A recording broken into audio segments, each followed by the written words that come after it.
A conferência de hoje intitula-se O Homem por Trás da Máscara, porque queremos descobrir quem é o homem por trás das cenas, que vai desempenhar um papel principal nos eventos antes da volta de Cristo. E o livro de Daniel nos dá muita informação sobre este assunto. E, de fato, o livro de Daniel, como já dissemos, funciona como uma referência para o livro de Apocalipse. E a profecia que vamos estudar hoje é uma profecia que atua como uma chave para a interpretação do livro de Apocalipse. Novamente, eu gostaria de lembrar vocês do nosso pequeno dicionário de termos proféticos. Roupas brancas são justiça, som de trombetas é um símbolo de guerra, também de juízo, prostituição significa idolatria, ser infiel a Deus, água ou oceano equivale a nações, Apocalipse 17:5. A mulher, vocês vão se lembrar, é a igreja. Sião é o povo de Deus. E hoje vamos falar sobre chifres e reis e reinos. E vamos ver por nós mesmos essas definições. E também, é claro, a rocha, que é Jesus. Há muitos textos que indicam isso. Portanto, vejamos esta visão de Daniel. É uma das visões mais espetaculares da Bíblia. Ela é realmente espantosa. Na verdade, ela é quase amedrontadora. No primeiro ano do rei Belsazar de Babilônia, assim que esta visão ocorre quase que no final do período babilônico, teve Daniel um sonho. Portanto, não foi o rei que teve um sonho desta vez, mas Daniel.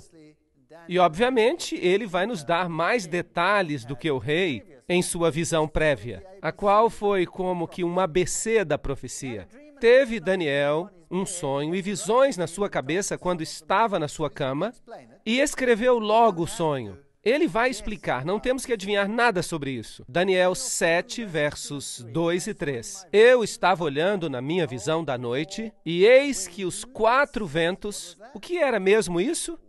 Guerra. Ventos do céu agitavam o mar grande. Então havia uma guerra entre as nações. E 4 animais grandes, ou seja, reinos, diferentes uns dos outros, subiram do mar. Eles eram diferentes uns dos outros. Daniel 7, versos 2 e 3. Assim, vamos apenas ter certeza que está tudo claro. Os símbolos proféticos da Bíblia, lembram-se? O mar são povos, nações, multidões, Apocalipse 17:15. E o vento dissemos que é guerra, e bestas são reinos, Daniel 7:17.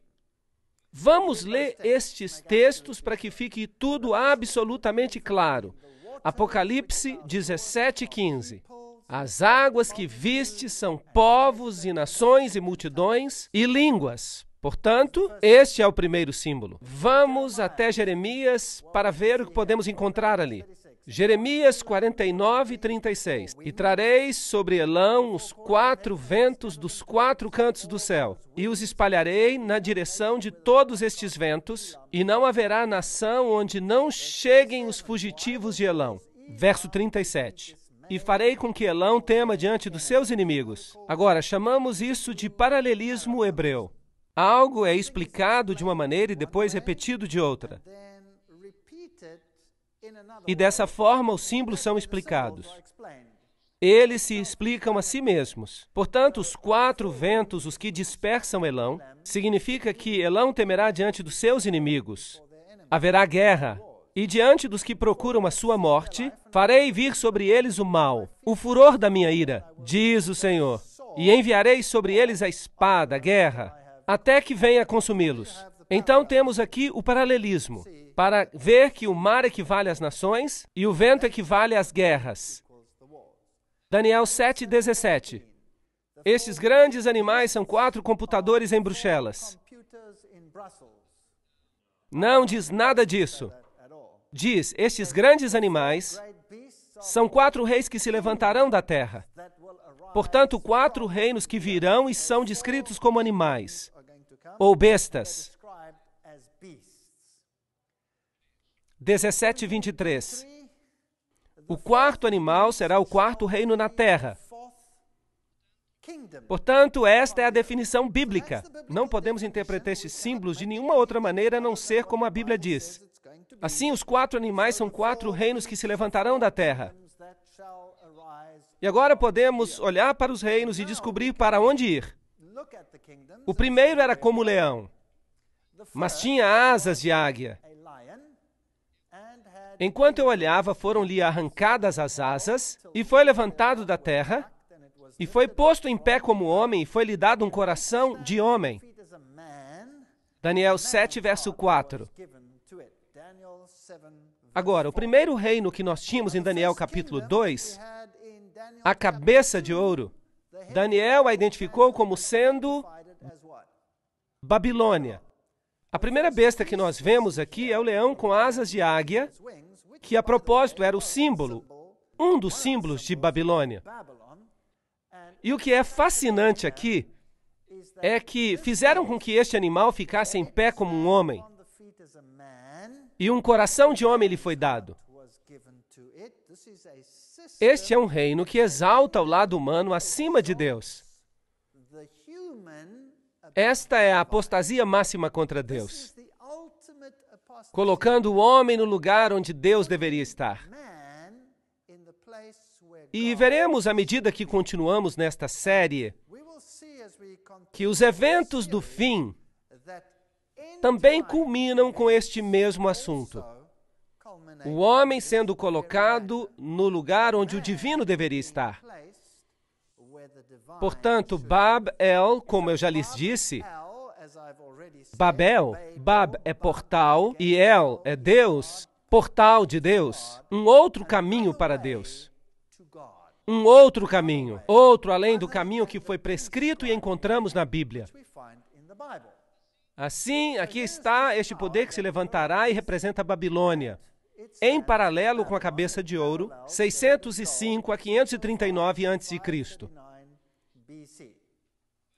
Vamos dar uma vista de olhos em relação ao simbolismo. Jeremias 4, verso 7. Já um leão subiu da sua ramada, e um destruidor dos gentios. Ele já partiu e saiu do teu lugar para fazer da tua terra uma desolação. O profeta está falando de Jerusalém, Israel, a fim de que as tuas cidades sejam destruídas e ninguém habite nelas. Este leão a que se refere ao reino de Nabucodonosor. Babilônia, que estava por vir, e Jeremias aplica o símbolo do leão à Babilônia.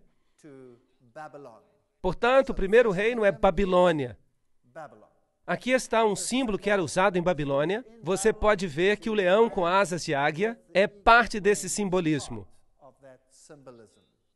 Aqui está outro relevo. E aí, de novo, se pode ver o leão com asas de águia, símbolos de Babilônia. Assim que a arqueologia confirma que este era o símbolo que era usado, assim não precisamos nem adivinhar o que está acontecendo. A Bíblia nos dá um bom começo. Daniel, capítulo 2, começou com Babilônia, e Daniel, capítulo 7, começa com Babilônia. E eis aqui o segundo animal. Substitua isso por outra palavra, reino, semelhante a um urso que se levantou de um lado,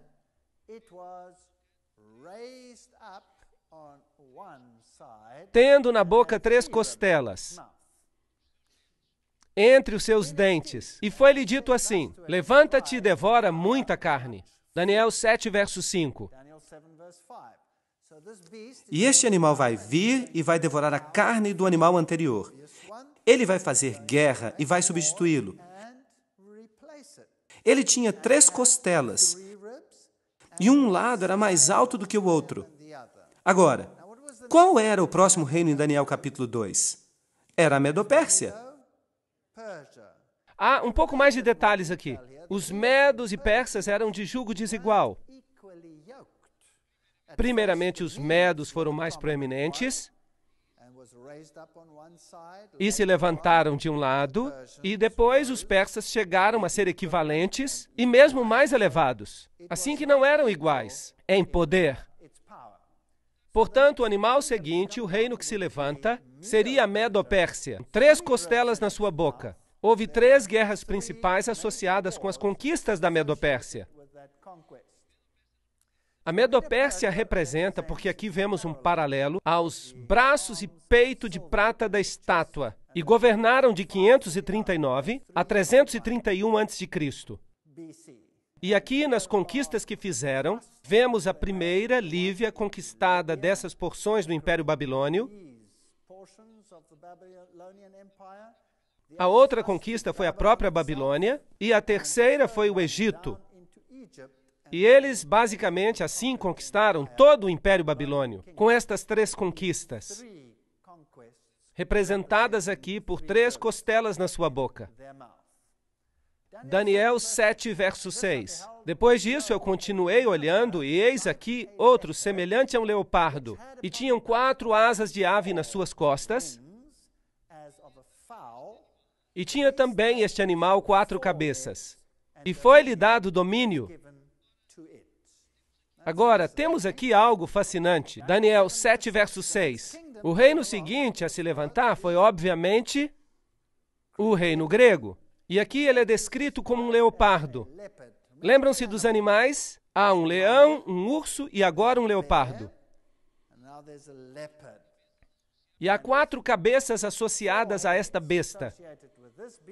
Quantas cabeças na primeira besta? 1 cabeça. Quantas na segunda? 1 cabeça. Mas agora 4 cabeças. Que história interessante!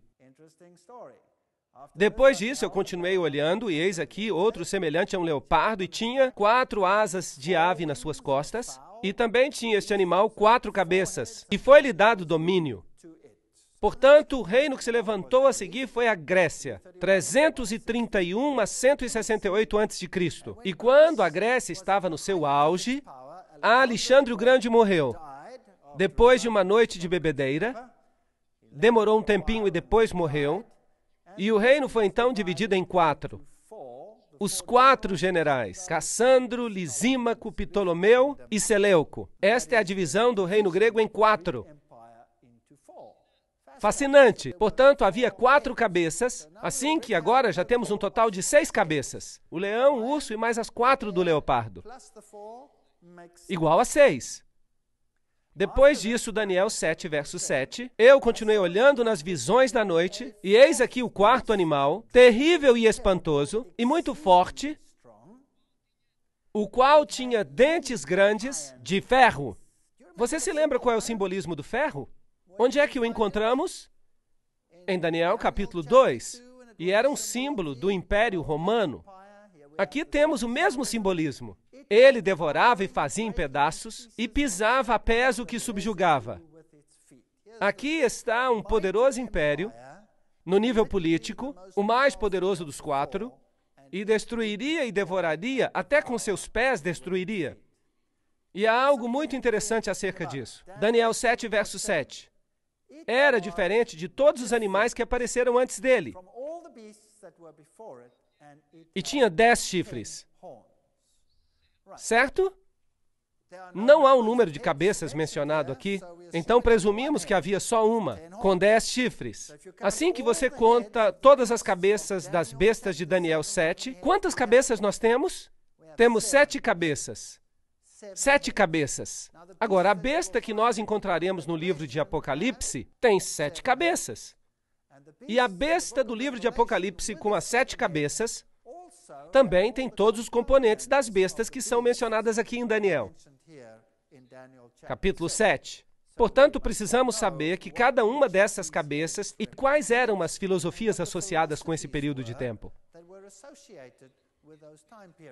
Agora, esta besta em particular era diferente de todos os animais que apareceram diante dela. E tinha 10 chifres. Agora, os 10 chifres, como já vimos nas definições, seriam 10 reinos. O verso 24 diz, e quanto aos 10 chifres daquele mesmo reino, se levantarão 10 reis. Portanto, de Roma se levantariam 10 reinos, e depois dele se levantará outro.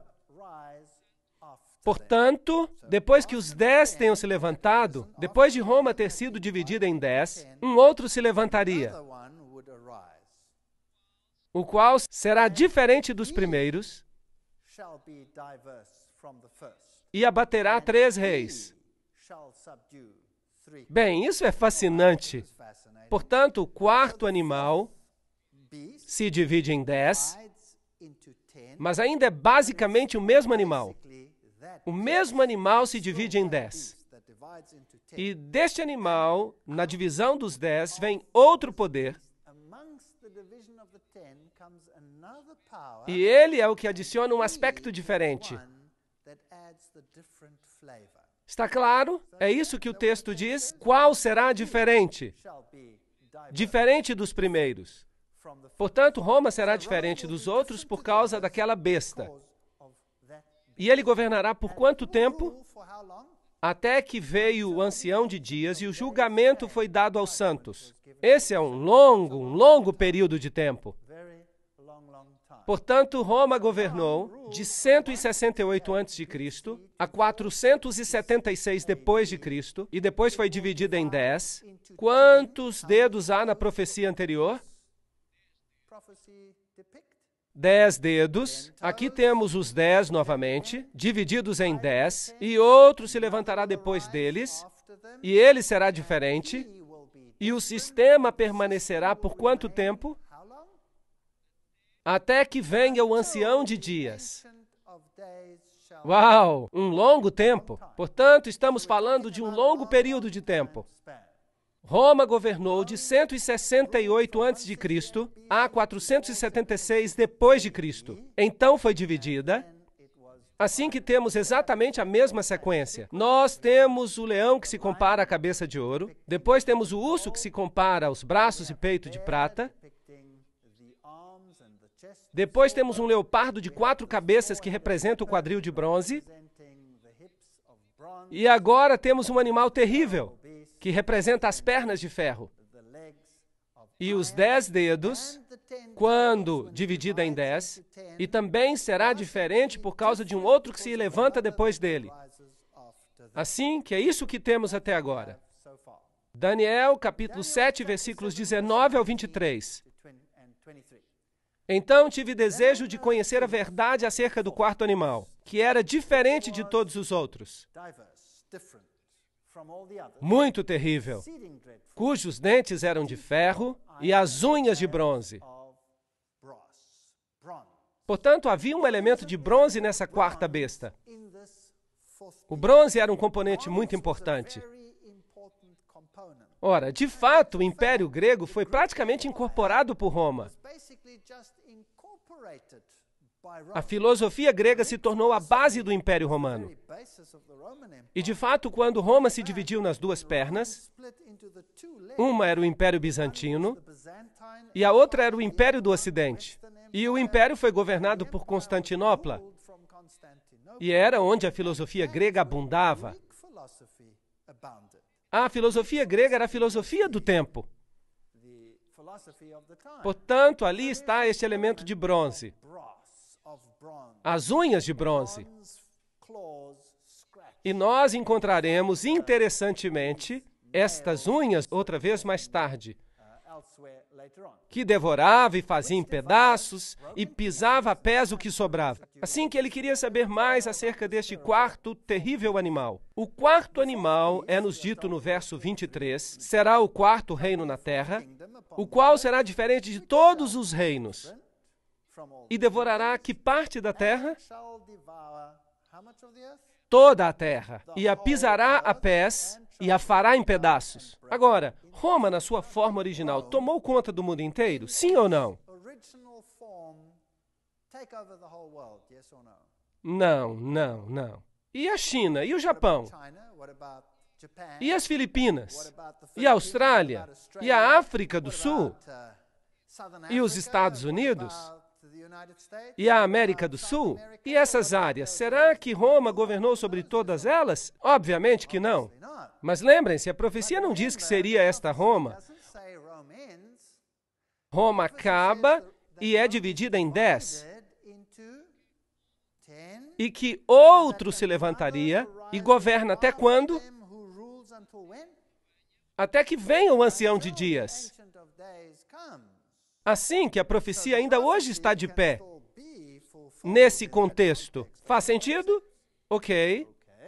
Isso é muito interessante. Portanto, aqui temos esse poderoso Império Romano. Isto é o que a Bíblia diz, que encontraríamos estes reinos e os 10 chifres se levantariam. 10 reinos. Os 10 dedos representam os 10 reinos. Desde o ano 476 até a segunda vinda de Cristo, esses poderes de alguma forma continuariam. E o pequeno, depois deles, que se levantaria mais tarde, seria o elemento diferente e governaria até que o ancião de dias chegasse.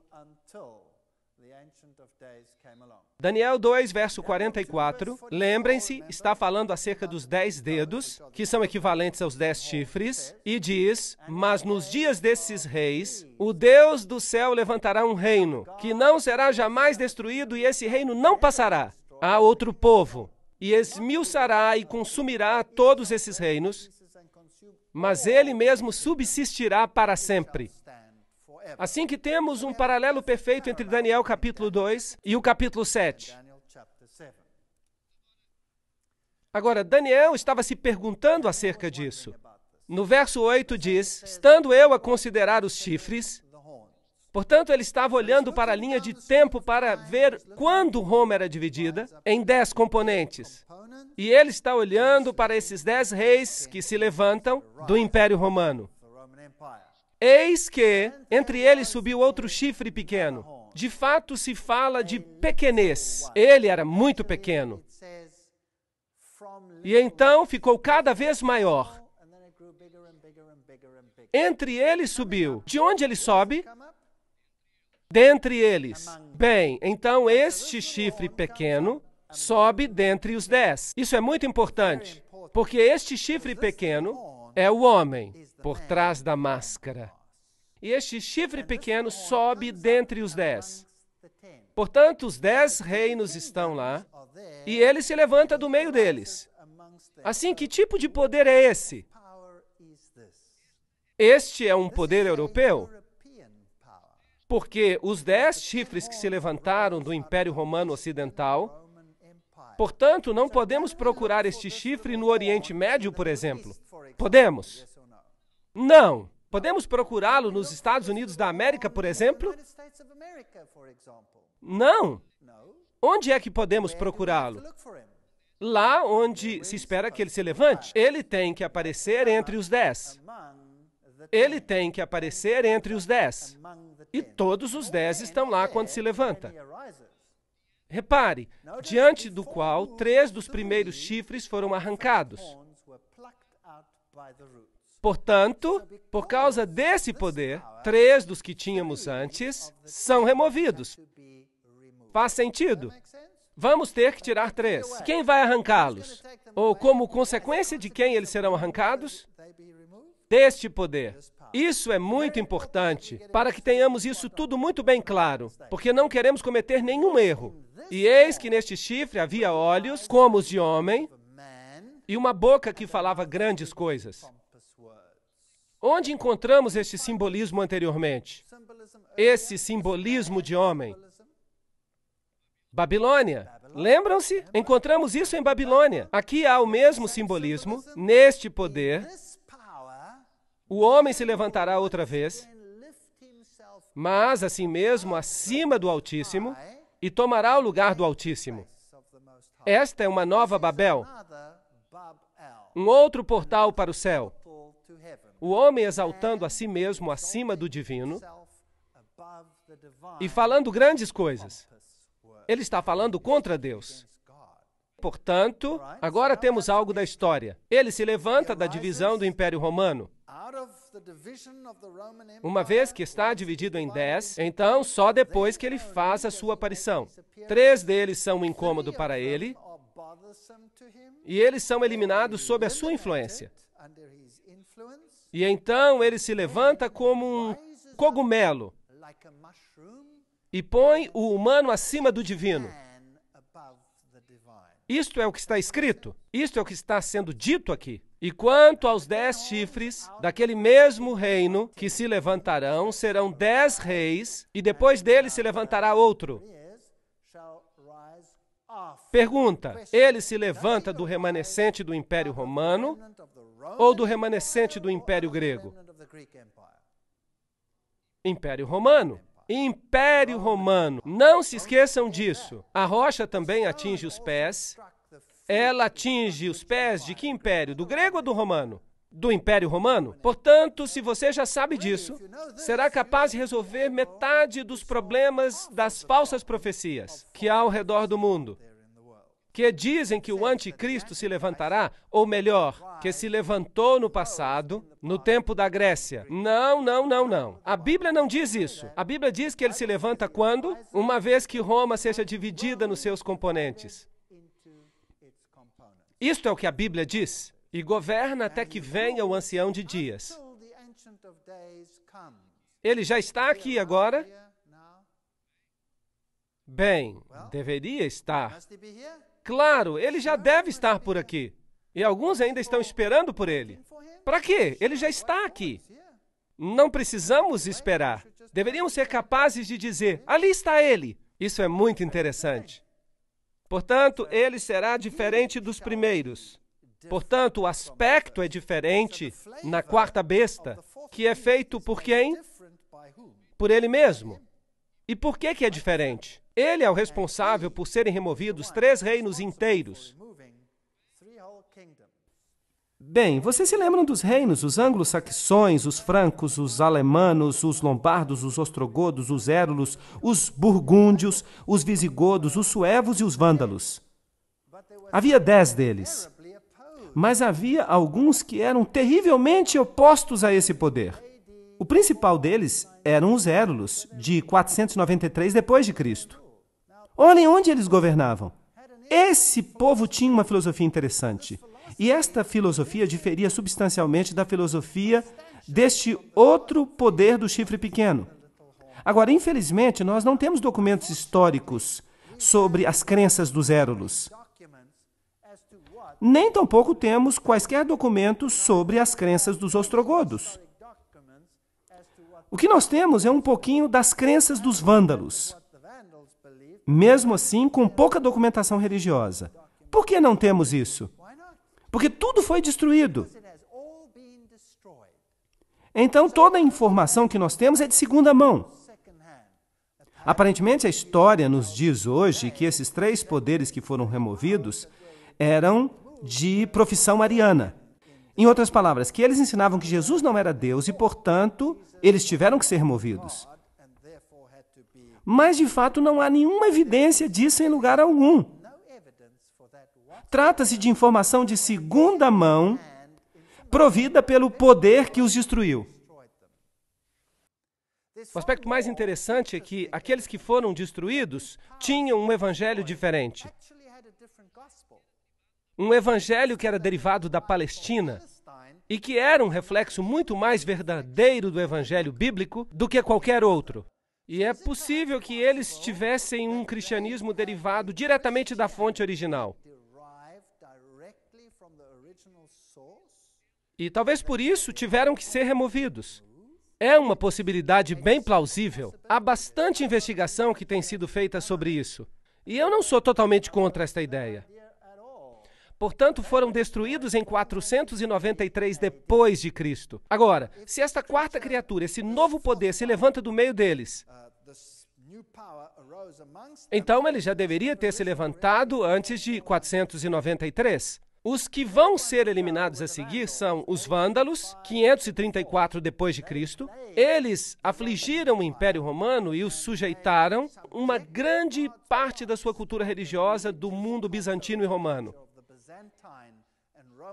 Eles os subjugaram ferozmente e, portanto, finalmente os vândalos foram destruídos pelos exércitos do Império Romano Oriental.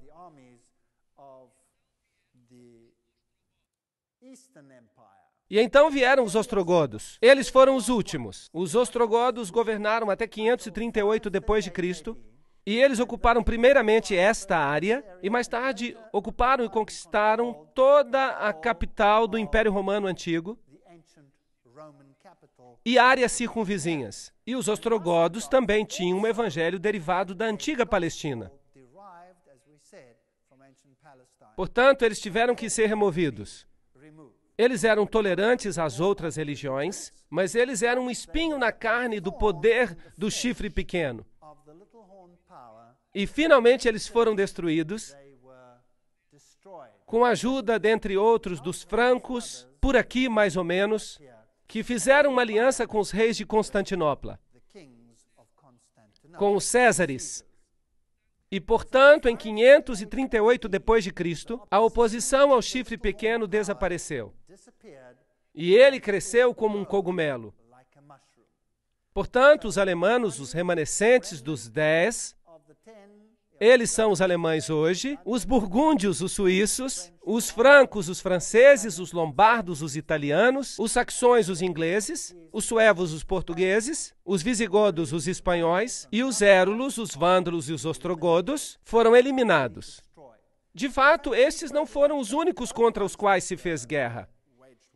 Não. Os visigodos, por exemplo, sendo provavelmente muito relacionados aos ostrogodos, tinham sentimentos semelhantes. E houve muitas guerras combatidas e muita subjugação por aqui, antes que estes também se alinhassem com o pensamento do poder do chifre pequeno. Os maiores aliados do poder do chifre pequeno foram os francos, que são hoje os franceses. E os primeiros a adotar essa roupagem, um dos primeiros foi Clovis, e Clovis entrou para a história mais do que qualquer outro, como o homem que ajudou o poder do chifre pequeno a chegar à sua realização. Daniel 7, verso 9. Eu continuei olhando até que foram postos uns tronos, e um ancião de dia se assentou. E a sua veste era branca como a neve, e o cabelo da sua cabeça como a pura lã. E o seu trono era de chamas de fogo, e as suas rodas de fogo ardente. Portanto, Daniel está observando os eventos aqui na Terra, em que tudo parece girar em torno do poder deste chifre pequeno, e ele vê a cena de um grande julgamento que acontece no céu. O verso 10 diz: assentou-se o juiz e se abriram os livros.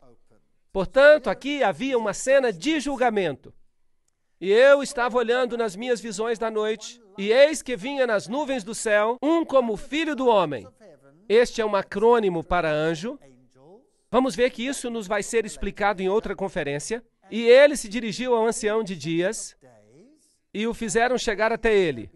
Verso 13. Portanto, esta não é a vinda de Cristo a esta terra. Esta é uma cena que acontece no céu, enquanto o chifre pequeno estabelece o seu domínio aqui na terra.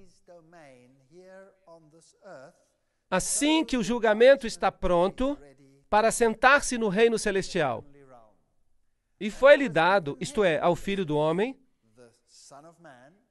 o domínio e a honra e o reino, para que todos os povos, nações e línguas o servissem, e o seu domínio é um domínio eterno, que não passará, e o seu reino tal que não será destruído. Portanto, temos um contraste por aqui. Por um lado, temos um reino que vai ser estabelecido nesta terra, cuja sede e poder repousam sobre o chifre pequeno, e do outro lado, temos um julgamento que ocorre no lugar onde o poder será dado a Cristo. Portanto, temos dois poderes opostos. Cristo, o grande vencedor ao final, e o anticristo, que trabalha e vão um contra o outro. Um estabelece o seu reino sobre a terra, e o outro estabelece o seu reino eterno que nunca será destruído. Mas os santos do Altíssimo receberão o reino e o possuirão para todo sempre e de eternidade em eternidade. Daniel 7, versículo 18. Lindo simbolismo, muito poderoso. Agora vamos dar uma olhada às referências de Paulo ao homem do pecado. Em 2 Tessalonicenses, capítulo 2, versículos 1 a 10, Paulo descreve esse poder do anticristo que se levantará. Ora, irmão, rogando pela vinda do nosso Senhor Jesus Cristo e pela nossa reunião com Ele, que não vos movais facilmente do vosso entendimento, nem vos perturbeis por espírito, nem por palavra, nem por epístola, como se este dia de Cristo já estivesse perto. Percebem que alguns, mesmo nos dias de Paulo, ensinavam que o dia do Senhor estava perto. E alguns estavam pregando que Cristo já estava reinando. E Paulo diz, não, não, não, não. Há algumas coisas que têm que acontecer primeiro. Portanto, o dia de Cristo não chegar ainda. Ninguém de maneira alguma vos engane, porque não será assim a vinda do Filho do Homem, sem que antes venha a apostasia. Portanto, primeiro, então, a igreja entraria em apostasia e se manifeste o homem do pecado, o filho da perdição. Apenas 2 homens na Bíblia são chamados de filho da perdição. Apenas 2. Um é o homem do pecado e o outro foi Judas. Agora, como traiu Judas a Jesus? Com um beijo. Veja, Judas pretendia passar-se por um deles. E depois traiu a Jesus.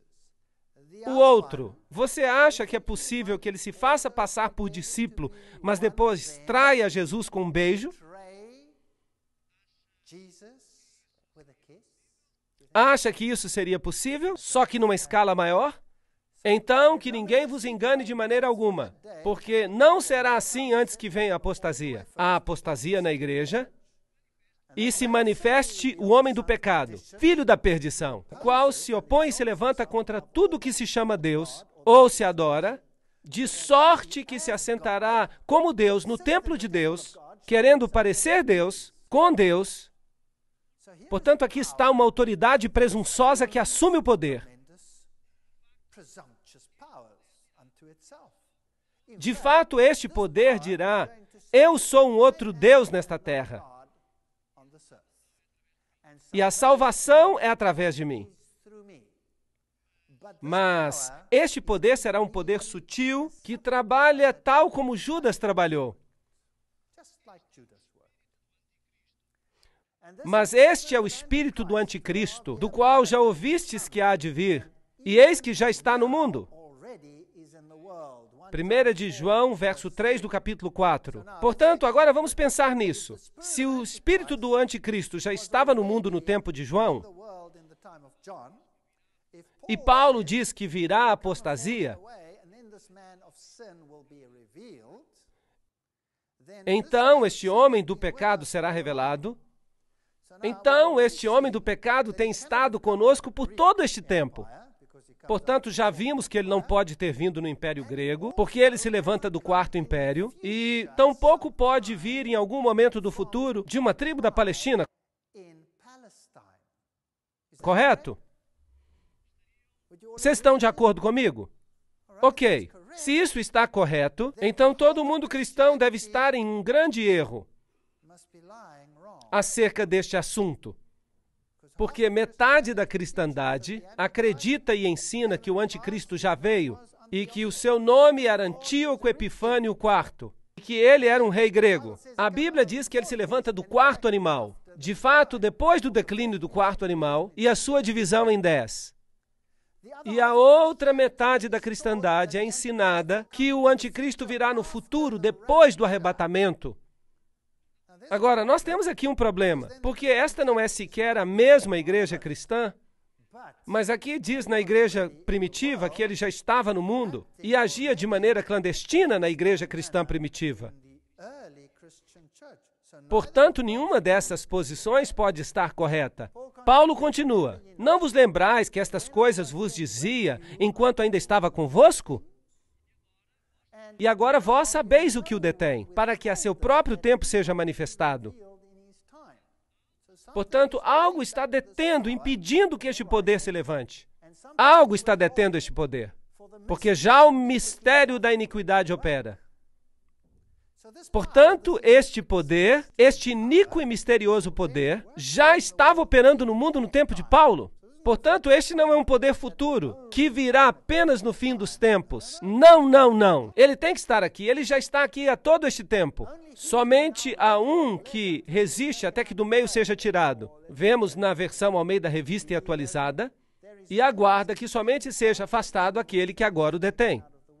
Portanto, havia um poder segurando de alguma forma este poder do chifre pequeno, para que ele não se manifeste. E Paulo lhes tinha dito quem era esse poder. Não vos lembrais que estas coisas vos dizia, mas ele não menciona isso aqui. E então será revelado o iníquo, a quem o Senhor desfará pelo sopro da sua boca e aniquilará pelo esplendor da sua vinda.